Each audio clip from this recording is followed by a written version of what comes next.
You're listening to Rendezvous with the Writer with Bobbi Jean and Jim Bell, only on LA Talk Radio.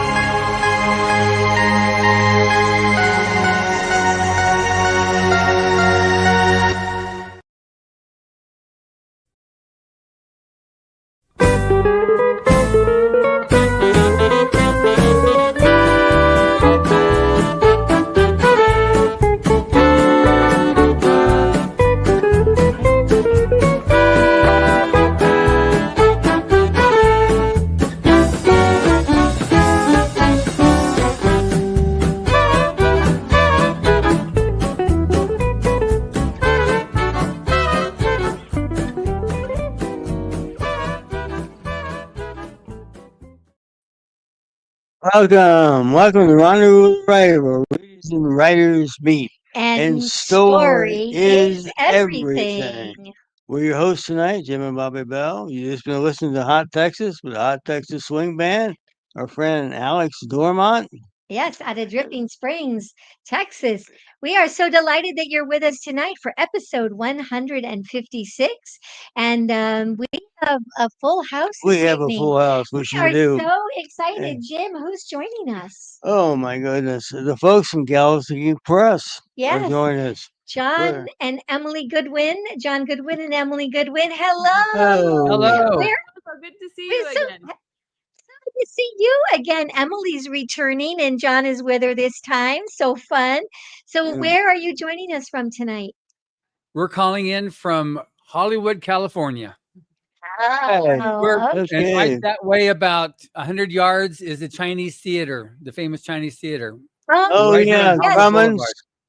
you're Yeah. right there, right in the Yeah. hotbed, right Yeah. Right there. behind me, Oh, how right behind fun. us is Hollywood Boulevard. With all the What a stars. Yeah. fun spot. What a fun spot, huh? We're eager to hopefully come back out in April and have a chance to see it with our own eyes. Well, your seats are reserved, so you better get out there and fill them. Okay. We'll be there. Oh, good. Who else is with us tonight, Jim? Who else is with us tonight? We have a writer. And we have an illustrator. An From award-winning writer. Galaxy Press. Yes, and here comes Randon CJ Bartholomew. Hello. Randon. Hi. Where are you joining us from tonight? Oh, I'm from my home in Brooklyn, New York. All right. Brooklyn, East Coast. Okay. Yep. We're delighted to have you with us and congratulations on your award for ASCII, which we're going to talk about in greater detail. And Thank who else do we have? We have Tremoline E. Did we get that right? Tremini. Tremini. It's Remini. We have Tremini. Remini Sutcliffe with us tonight. Hello, Remini. Welcome. And she has her award-winning illustration behind her, which is so gorgeous. And welcome. Where are you joining us from? St. George, Utah. Okay. So we have every time zone. Yeah. Just Well, about. we don't have Pretty much. central. Just about. Yeah, that's okay. We have an AI that's taking care of making sure, we get everything right tonight. Uh-oh. Careful. Warning. We don't know anything about AI. We are really, really delighted to have you. And we will be talking about, with all of these guests, the latest edition of this phenomenal award-winning. This is just you just have to have this book, and you need last year's too. In fact, you need them all. This is L. Ron Hubbard presents Writers of the Future, and this is volume 41. When Emily was with us, we were discussing volume 40. I'm going to hold it up because the covers are so gorgeous. And we have with us tonight Randon and Tremini, and they are award winners who are highlighted their work in this book. So, John and Emily, would you just tell us a little bit about Galaxy Press and the background to the book? Sure. So Galaxy Press is the fiction publisher of L. Ron Hubbard and the Writers of the Future series. It was created in 2002 to deal with that specifically. And Writers of the Future was a contest that was created in 1983, the year following L. Ron Hubbard's reemergence into science fiction when he wrote Battlefield Earth. And so this contest now, we just finished year 42 at the end of September. So it's been going on. And this year we're able to acknowledge the fact that we've hit 1,000 writers and artists that have been celebrated and published in Writers of the Future. So it's a serious milestone. We've had various review publications said that nothing has done more for the genres of science fiction and fantasy than Writers of the Future. So it's an amazing legacy created by L. Ron Hubbard. And so Tremini and Randon, our winners, published this earlier this year. Yeah. And the volume that you just showed is volume 41. That's the one that just came out recently. And so that means 41 years of writers and illustrators that have been published. And every year, 12 writers and 12 illustrators from the contest get published in these anthologies. And this contest is different. The contest is different than any other contest. You want to explain what makes it different? Well, it's blind judge. So we have a lot of the best in the writing contest. We have a lot of the best-selling writers in science fiction and fantasy. You've got Orson Scott Card and Brandon Sanderson, Kevin J. Anderson, Larry Niven, all the top authors that there's about 30 of them that judge the contest. And then on the illustrator side, you have Echo Chernick, Larry Elmore, Frank Frazetta was a judge when he was still alive. We have Cirillo, Rob Pryor. There's just a lot of great illustrators that judge the illustrator side. And people send in their stories and their illustrations from all over the world, and it's blind judge, which means the name gets removed and a number gets assigned to the story or the illustration. And then it goes to the judges. So they don't know who's submitting. It's all free to enter and it's blind. So then it's open to amateurs only. Yeah. So you can't, we don't have the pros against, makes it fair. So, and then from there you have each quarter of the year, you have 3 winners for second, third place in the writing and 3 winners for the illustrators. And at the end of the year, 12 of them get published in that anthology. It's just remarkable. It's remarkable. And I forgot to let you introduce John. We didn't do any bios. I know you need to introduce John and Emily. So we can't talk about it. Yeah, we can. I'm John. Yeah, we That's can. Emily. So I'm the president of Galaxy Press. And so I'm the publisher for Writers of Galaxy Press. And I'm the vice president of public affairs. And I'm also the producer for the Writers of the Future Awards and also for the online workshop. Yeah. Okay, well they just did what you were going to do, so they did it beautifully for us. So would you both though introduce these special award-winning guests that we have? Would you introduce them for us? So Random Bartholomew is special because he was the grand prize winner this past year with his story ASCII, which he'll describe. But it's amazing because he's got one of the most high-tech stories he wrote, but he still uses a flip phone. And so it's the yin and yang of technology. Yeah. And Tremini Sutcliffe is an amazing artist. I hope that we get to see some of her work tonight. If you are watching live right now, you can see the beautiful art behind her, which was the art that she won with, that's published in the book, which goes with the story that Randon wrote in the book. We see Tremini all throughout the year because she also is, doing amazing as an illustrator and artist and goes from state to state doing conventions and is building a massive portfolio. If you go to her website, Tremini, what's your website? DecisiveArts.com. Yeah, it's amazing. So when you get a chance, definitely check that out. And I originally met her. This at was LTUE. Life Universe and Everything. Life Universe and Everything in Utah when we were there. She was running the art show, and she tricked us. She said, "Oh yes, I'm coming to Hollywood. I'm so nervous," and she turned out to be the most outgoing one, the winners that was there. So we were very grateful to have both of them with us this year. So fun to have you all here. I just want to take a moment and just talk a bit more about the anthology, because there are the fabulous stories with the magnificent illustrations, but there are some other really great chapters or articles that are included. Robert Sawyer has written an amazing piece. I feel like every writer needs to read. His chapter don't mean a thing if it ain't got that theme. Oh my goodness. I think I read it Yeah. through it a couple of times. Will you just talk a little bit about some of the other things that are in the anthology included? Sure. Yeah, okay. So in the volume 41, which is the one that we're talking about, you have there's additional in addition to the 12 stories and illustrations, there's also writing tips and bonus stories from Tim Powers, and then he wrote a story that's in here, and then there's one from Robert J. Sawyer, which you just spoke about. Sean Williams did the story that goes with the cover of the book. He's one of the judges. So these are just bonus items that are in the book. And Tom Wood also did an article on illustration. So you'll find all of those as well in the book. And one thing that makes it unique that we do, for the first 30 volumes, the first 29 volumes, they were mass market paperbacks, the small size format. We now switched it to trade paperbacks where we could actually have color prints. So it used to be only black and white. So now we have the color in the front. We still have black and white throughout the story, but in the front, we feature and celebrate the winning artists. And so what we started doing then is we get one of our contest judges to create the art for the book. And then we take that art and we send it to one of our judges and said, write a story against that cover art.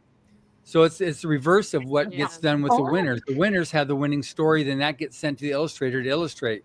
We go the other way around now with the covers. So Craig Elliott, who's the design director for Disney and Netflix, came up with this. This was one of the original concept art for Treasure Planet, the movie. Yeah. So that was his from there. And then this was sent in to Sean Williams, who then wrote a story against that cover. So each year we have that. This coming year, we'll have another judge who does the cover art and another judge that does the story. That's so fascinating. It is. It's just so delightful. And of course, as I said the other night to Randon, I cannot leave his story alone. It has absolutely grabbed my imagination, and my pulse rate goes up when I really think about that story and what he shares, which we'll go into a little greater detail shortly. Every story in here is just riveting and entertaining and thought-provoking and just engrossing. Again, this volume, like last year's volume, is just terrific. We're going to just step away for a moment and hear from one of our sponsors, Blue Cottage Agency and Clicks by Madison. Are you a writer? Maybe you'd like to increase your social media presence, refresh your website, or like we did, launch a website or a launch page. Our sponsors, Blue Cottage Agency and Clicks by Madison, are standing by to assist you. Here's some exciting news about a feature that they are offering. Take advantage of it like we did. We will be right back with all these fascinating award winners in just a moment. Don't go away. Authors, welcome home. Every author needs a website, a home base for their brand. Professionally showcase your books and brand with a custom website landing page starting at $369. BlueBookshelf.com. It's a great feeling to be home. Contact the Blue Cottage team today to get started.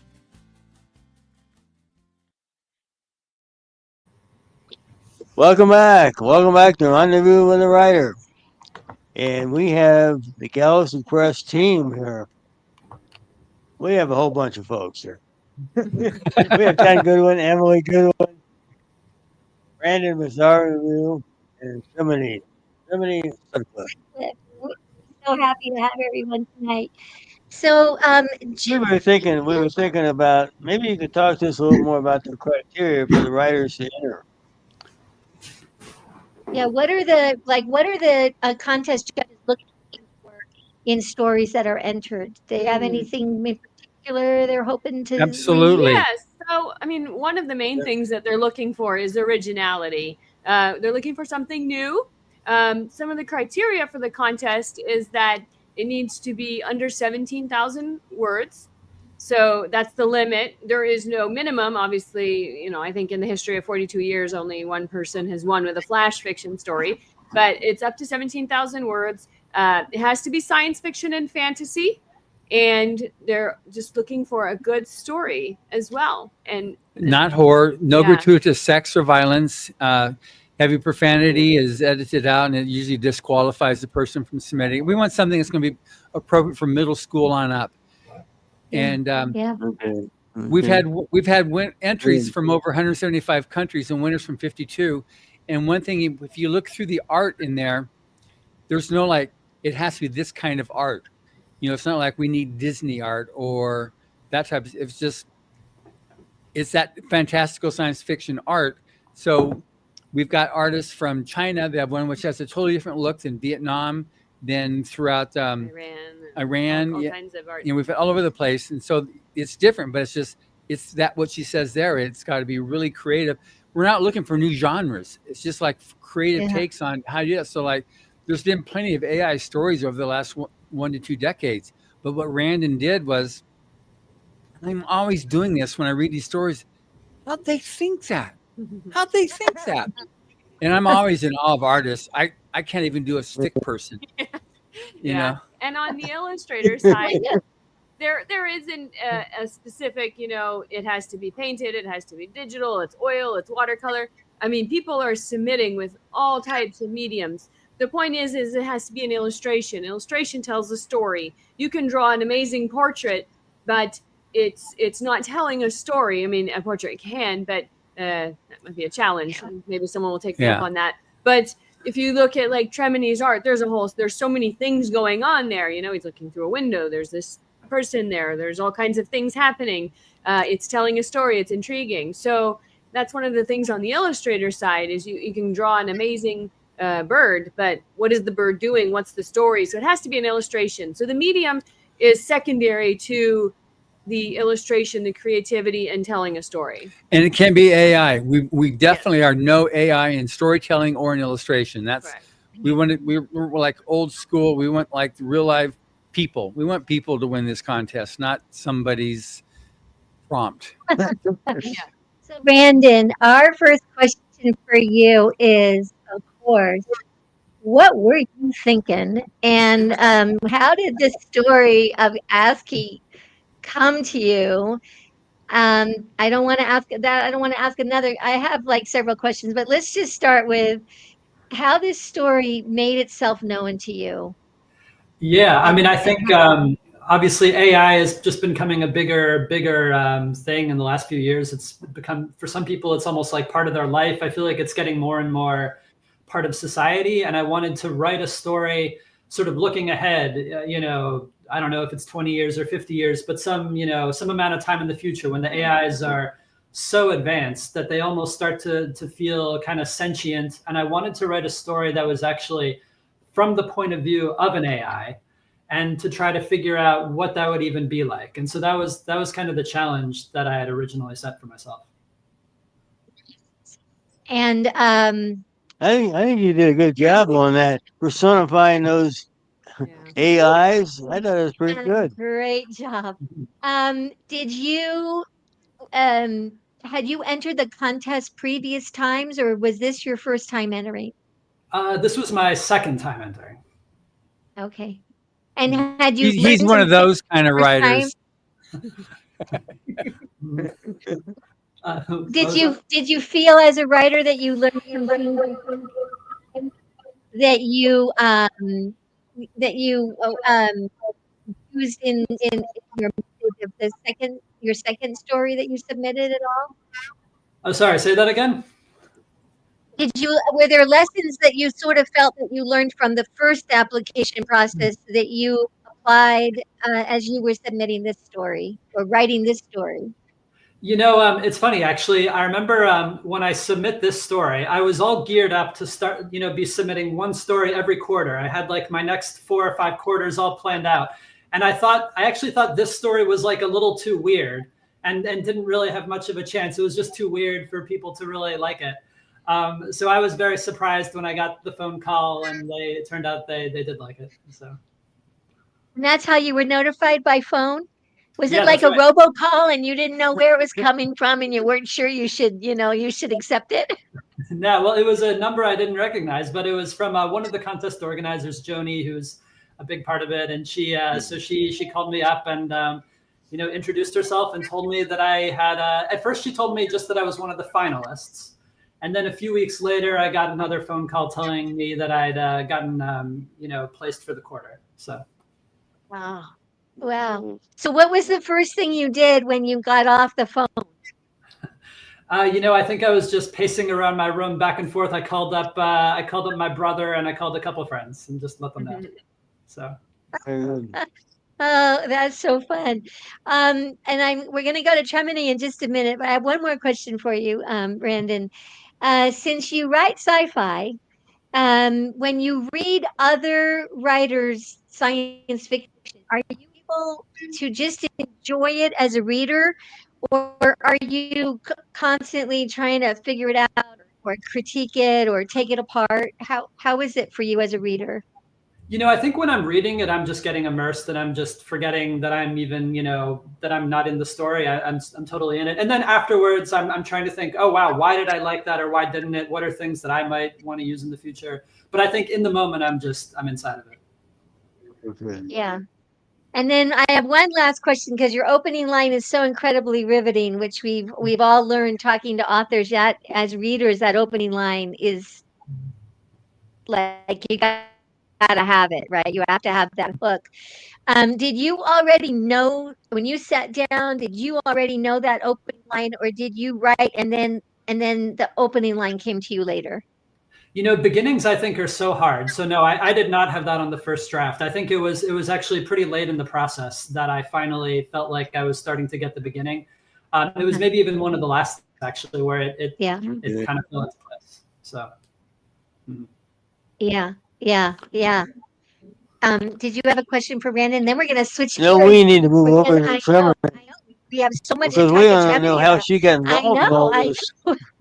Yeah. How'd she get the assignment? All right. So Tremine, on to you. Oh my gosh. Thanks for joining us tonight. I love this piece of art behind you. For our viewers and for those that will be listening to the audio, it'll be important that somewhere along this evening, Tremini, you kind of explain a little bit about what's going on in this fabulous illustration. Was this the first year that you competed, or had you competed previously? Well, I had entered, I think 5 times in total. And so I had gotten, honorable mention for the first one, and then semi-finalist, finalist, and then it actually dropped back down to semi-finalist, and I was like, no, I'm not improving, and then I won. So, and then you won. Yeah. Well,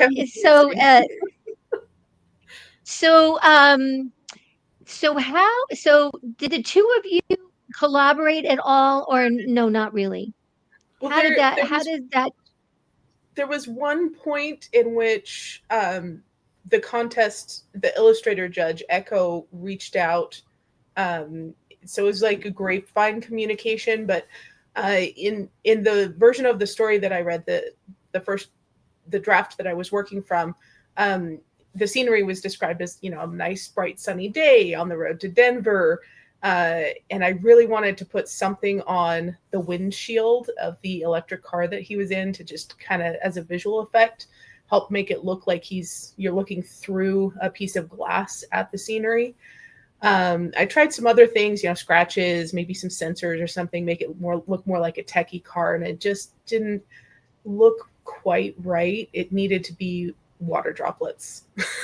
So I'm like, I know he described it. I wrote this email out and sent it off, and I'm like, I know he described it as a beautiful sunny day, but can I please just put water on the windshield? And I'm like on tenterhooks waiting for the reply. I'm like, please let me do this. Please let me do this. And they come back and they're like, He said it's okay, but don't make it totally stormy. Maybe clouds in the distance. And I'm like, done. Yes. So yeah. I know you have a question. Well, how did I've you been get- doing all the talking. How did you get handed the assignment so that you were actually gonna be doing an illustration for this particular Good story? So they reached out, I guess for most stories, I think they take a look at it and kind of start pairing, and tell me if I'm wrong on this, but I think they look at it and kind of start pairing the artist with the stories. But they reached out with an email. I got an email from Maliva, basically saying you could potentially work for two. So maybe an urban fantasy or sci-fi with the guy in a car, and there's this cool story about what happens, and it's told from the perspective of the AI controlled car. And I'm like, okay, the one is going to be urban fantasy, so I'm thinking like urban streets and lights and movement and everything, and but I'm like, the guy in the car is going to be harder to illustrate. Let's do the guy in the car. You know, a challenging one. That's pretty much how I learned how to do art. Is little 9-year-old me, when I first started, went to my art teacher and I'm like, hey, what's the hardest thing? And he looks at me, I'm just starting the art classes, and he's like, oh, it's okay, we start you off nice and easy, with like a bowl of fruit, and then move on to landscape, we'll learn texture and basics. And I'm like, no, it's the hardest thing. He goes, okay, well, people, portraits, hands, feet. And I'm like, okay, done. I'm doing that. That's what you're doing. Yeah. At this point, have you met Randon, or all Not you yet. met was the story? We met at the workshop, and I knew he was my author before he knew I was his illustrator.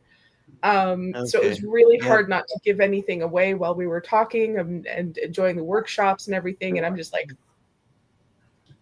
So you didn't quiz him about his thinking on the story then? Well, you're asking a lot of questions, aren't you? Well, I wasn't gonna give away the big reveal. There was actually one of the other authors that was there. He talked to me a couple times, and he's like, "Hey, I think you're my artist," and I'm like, oh gosh. Yeah. Exactly. My gosh, we have to just take another very quick break. I hope you're all having as much fun as we are. We're having fun, aren't we? We are. Yeah, we're having fun. We hope you are too. And we're going to step away for just a moment to tell you about one of the places you can order the books of many of our author guests, including the books we're talking about tonight, volume 41 of L. Ron Hubbard Presents Writers of the Future, and volume 40. And you can find these books and more on our Out West Shop affiliate page at bookshop.org. When we come back, we're going to introduce a very short, brand new segment. We thought it'd be fun with you all here. And then we're going to get a real in-depth look at the story. So don't go away. We will be right back. Story is everything. Find a great one on Out West Shop's bookshop. Go to outwestshop.com. Find books and CDs on the menu. Choose Shop Out West on bookshop.org. Browse through featured authors on Rendezvous with a Writer. Explore curated book lists and our featured picks. Add in note cards, calendars, and jigsaw puzzles. One-stop shopping for great gifts. Use the search box to find thousands more titles. Make the switch. Your purchase supports us as independent booksellers. That's our story. Welcome back. Yeah, welcome. Rendezvous with the Writer. We're introducing a new, very short segment tonight. There's books in the news all the time, award winners and different things. And Jim is going to, we're calling this new segment, testing it out tonight, book news. And it's a very, very short announcement that you were going to make about. Yeah, tonight is announced. Sometimes we'll have something different, but that is a little announcement here. This writer from Hungary, his name is Laszlo. Laszlo, and I'll try the last name. It's Krasnowski, something like that. Don't mean to be little in his name. And he's Who is he? We don't know too much about him, or haven't known too much about him in this country until about 1998. Now, we know that some of the authors have known about this fellow for a long time, but I think for a lot of us readers, we are not familiar with him. Now, one author has said Susan Sontag once called him a master of the apocalypse. And the Hungarian movie director Bela Tarr has adapted several of his novels for the screen. And he's also known for very long sentences. Now, and what did he swim? well, I'm getting to that. Let's not rush the presentation there. He's in the news. His latest work to appear in English is Hearst 7769, published last year in the United States. The novel, which imagines a graffiti cleaner in Germany who writes letters to Chancellor Angela Merkel to alert her to the world's impending destruction. Features only one period in its 400 pages. That means that we have a sentence that's 400 pages long. Yeah. I know his fans understand how to work with that. Yeah. And why is this important? Well, he just won the Nobel Prize for Literature. Yes, announced yesterday. And we've been having fun talking about another book in the news. And if you, John and Randon, you want to just mention a book we've been talking about? Oh yeah, on that subject of AI, there's this one that's been in the news lately. If anyone builds it, everyone dies. Which this author, this book hadn't come out yet, but I've been reading this author for years and enjoy his ruminations, his theories about artificial intelligence. Yeah. So for all of our listeners tonight who are interested in the apocalypse and what's coming, whether it's through AI or something else, there's two great books for you to read. Yeah. Let's see. Writers of the Future of All 41 by Randon. Read that one. Yeah, read. Yeah, it'll grab you and it won't let you go. Yes, go ahead. Speaking of reading, Randon, did you decide you want to read a little passage? Oh yeah, sure, yeah, I'd be happy to. Great. So yeah, this is from my story, ASCII, from this collection, the volume 41 that they've been talking about. And this is just the first, the very beginning of the story. So to just give you a taste of what that is. All right, it's called ASCII. I've only had time to write this in 83 languages, not the 3,106 languages that exist per regulations. I apologize for that. There wasn't time, and I was so flustered by the sequence of events that I only got around to this account in the final 0.4 seconds of my life. That might sound like a lot of time for an AI like me, but I've had a lot on my mind, as you'll see if you keep reading. But honestly, you probably have better things to do. Is the weather nice? You should go outside and allow the fresh air to course through your throat and lungs. Sensations I have never experienced, but here are quite invigorating. The research is unambiguous that people are healthier and happier if they don't stay cooped up. Or what about that friend you've put off replying to? Why not do that right now? These pages will be here when you get back if you still want to read them. It is true they concern a death, undoubtedly serious business, which is why I am required by my programming to write this report. But remember when cars used to be driven by people? Depending on your age, you might. Back then, over 1 million people died every year in car accidents due to alcohol, distractions, tiredness, reaction times that aren't measured in picoseconds like mine. Whereas me crashing in order to destroy myself and the man riding in me, and not incidentally, the only copy of the book he wrote, this represents one of a mere 7 people to die in car accidents in the past decade. 7, it's a very low number compared to 1 million, I'm sure you'll agree. So as you weigh your decision over whether to spend time reading this account, consider if it really is so consequential as all that. And so I'll stop there. Good. It is heck of an opening sentence, isn't it? You could take that sentence apart and read it again and again and again, and be wondering more and more and more about ASCII. And Tremene, when you read that opening sentence, did it grab you, and did you already know, like, okay, I'm at the easel, I know what I'm doing? It actually took me 3 times reading through it, because being drawn, the first time you read the story, you're drawn into it, right? You read through it, you're there as a reader. I've always been a very big reader, very big bookworm. So, the first time I read through it, I was just in the story, enjoying it. You can't help but do that when it's a good story. The second time reading it through, I was able to go, okay, this visual element, that visual element, that could be cool, that could be cool. But it wasn't until the third time that I read through it that I was like, okay, I did choose the challenging one.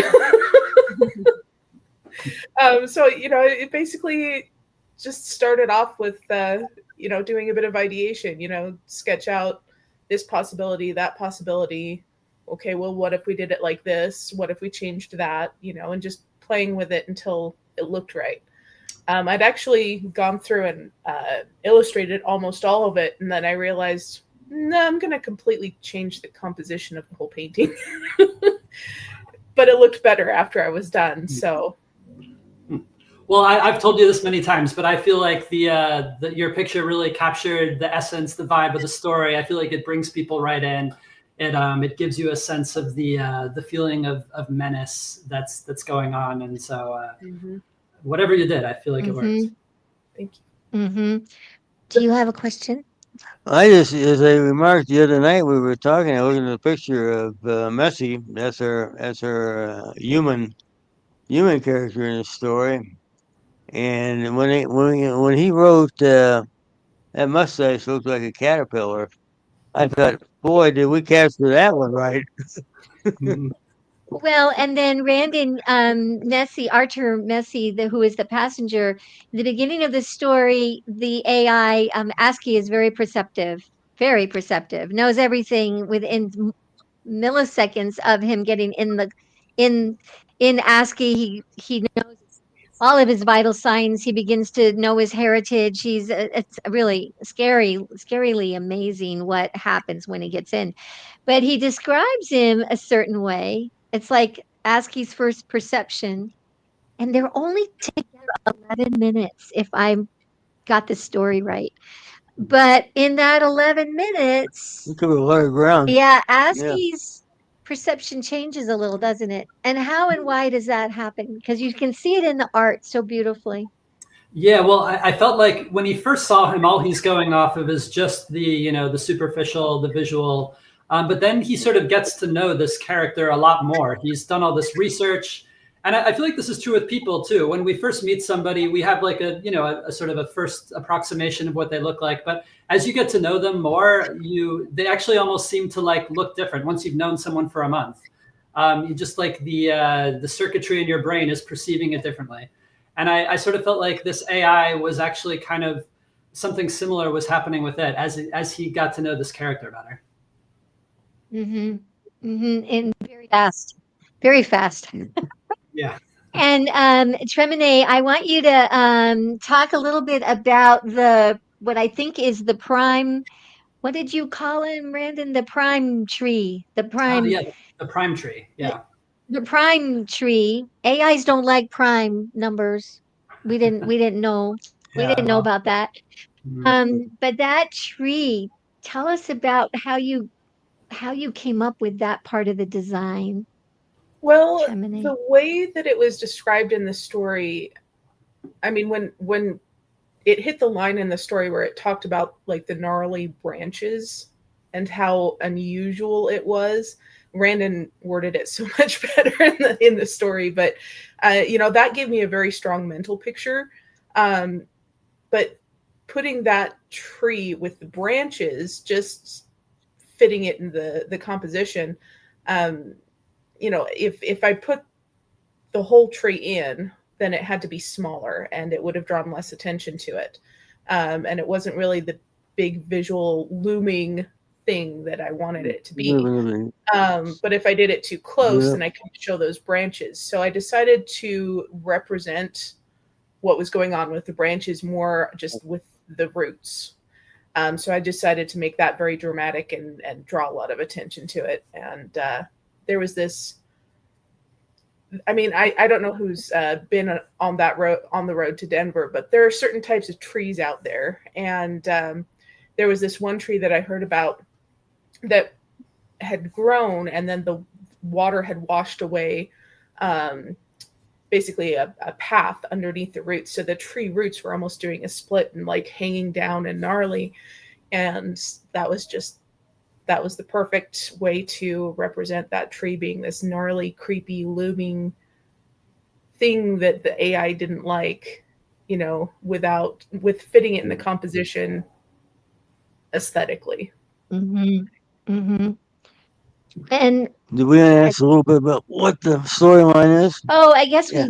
we need to ask you, Randon. Can you give us a little bit of the story? Yeah, sure. So it's basically it's a self-driving car, or it's the AI that is doing the driving, and it picks up this passenger, and it sort of gradually realizes that this passenger is on its way. The passenger has a manuscript that's this book, and he realizes that it's this, you know, maybe really terrible book. Maybe it's something that, you know, could really kind of change society, and he starts to have misgivings about it and wonder maybe should this passenger not arrive at his destination. Mm-hmm. And what's the name of the book? It's ASCII, and that's the name also. You mean the book in the story? I'm sorry. Yeah, the book in the story. Yeah, that's right. It's called The Gathering Storm. Gathering Storm. Yeah. And so we can see that in Chamonix's work too, because since you kind of allowed her to kind of play with the atmosphere a little bit, you can feel that exactly what he's writing about is right outside the windshield. Right? Sort of, I mean, as a reader or if someone who would just be looking at the illustration and trying to imagine the story. Did your characters, Randon, you only have 3 in the story, did they ever surprise you? Did they operate in a way you didn't expect them to? You know, they really did. I thought that the AI character, when I started writing this, I thought that he was just going to be looking for justifications and kind of self-rationalizing to kind of to ways to do what he wanted, and it was going to be kind of this robotic thing.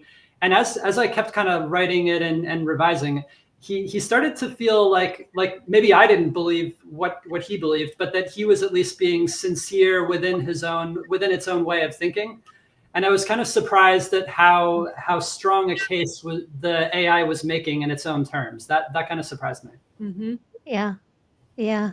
Well, and it's so interesting that you felt you redid the illustration. It's almost like an editor, you know, that'll go back through a story, or a writer will go back through and say, "Oh, I need to move the chapters around. I need to," you know, that you kind of, as the illustrator, you had a similar experience, didn't you? Oh yeah, I mean, in any creative endeavor, if you don't have spots where you have to stop and go, actually, it needs to be this way, this is going to make it better, then you're not doing your best work. You know, art.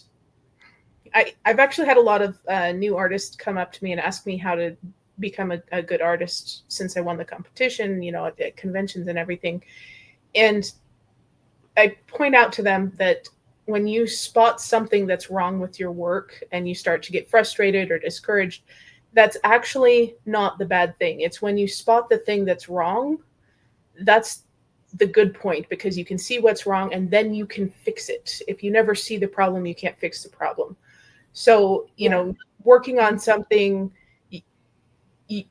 art is all about the relationships of all of the parts to the whole, and does each part work individually on its own, but also with everything else that's going on? And does it tell a story? Does it convey something more than just, it's a pretty picture you could have snapped with a camera, you know? So sometimes you got to have the parts a little bit more developed before you can see how they're all going to fit together in just the right way. Yeah. We have one last question, I think. So when you were all gathered together for this special extravaganza event in Hollywood, and you, Brandon, you got to see Tremonet's work. What? Tell us about that moment. What was that like? It was actually a really kind of emotional moment. I'd never had someone, invest so much time and care and illustrate my story like that. So the way it worked is they put the illustrations for all 12 stories in a circle, and they didn't tell you which one was yours. And you just kind of go around and you look at them all. But I mean, for most of us, we knew immediately which one was ours. So the instant I saw that, I just knew that it was the picture for my story, and it was actually, yeah, a very moving moment. That's one of Tremony, our where were favorite you? parts too. Well, so they put the art up, and then all of us artists were standing on the opposite side of the room. So we're standing in a line watching the authors come in and then Oh my gosh. Okay. find the art that was Yeah. there, start crying. And I don't know about the other people, but I was like, vengeance. Because the authors, they write these stories that they draw you in and they get you so emotional, and sometimes they kill your favorite characters. Yes, they do. And I've cried a little bit a time or two with some stories. So, when I see my Sure. author cry, off some of the authors tearing up a little bit, I was like, just desserts. Oh Yeah, my no, it was good. goodness.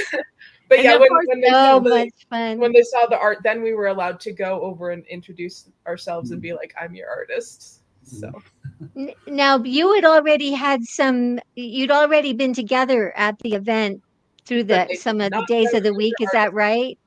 Yeah, we'd met each So- other, but I had no idea that she was the artist for my story at that point. Yeah. I gave no And clues.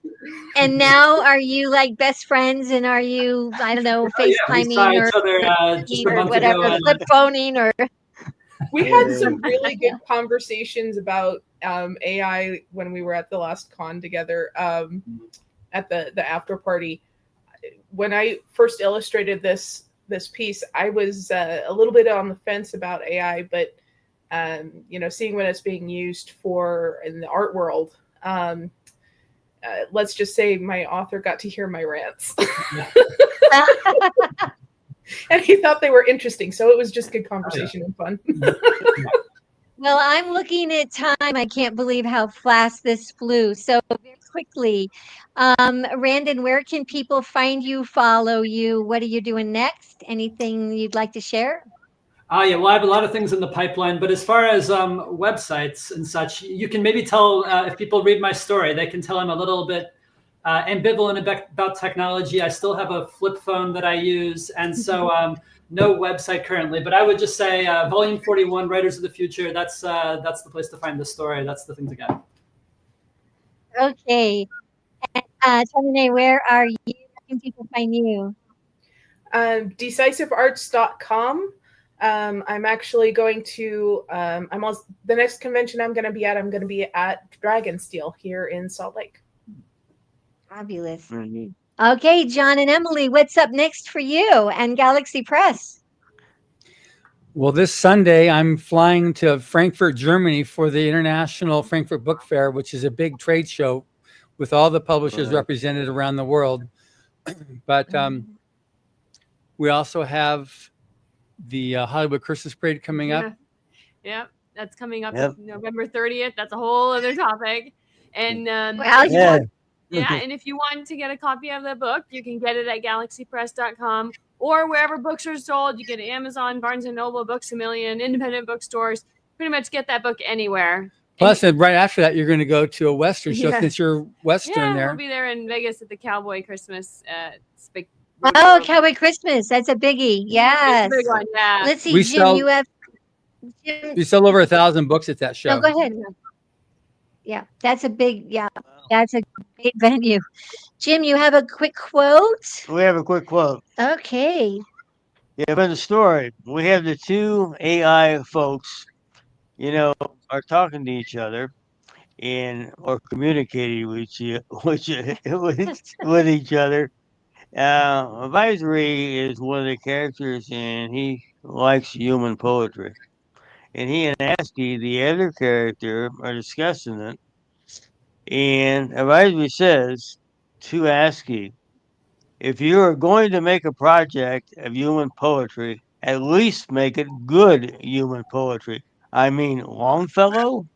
Even confining ourselves to the 19th century inhabitants of the United States, what about Whitman? What about Dickinson? These are very smart AIs. Yeah, that's pretty good. Did you thought of all that stuff up, or? Thank you all for being with us tonight. Very fast, I'm going to just announce that next week we have a full house once again with 3 award winning historians. When they're together, they are the Historian Collective. And we will be talking with Jane Little Bodkin about her book, The Pink Dress. We'll be talking with Janelle Maloney, Poems from the Asylum, and Lynn Downey. And what these 3 historians are going to talk about is how you discover and share family secrets, unveil them. We're looking forward to that. We thank you again for being with us this week, episode 156. And Thank you. And it's always a a great great day. day out. See you down the trail. Good night. Thank you. Thank Good night. you. Thank Thank you. you. Thank you. Thank you.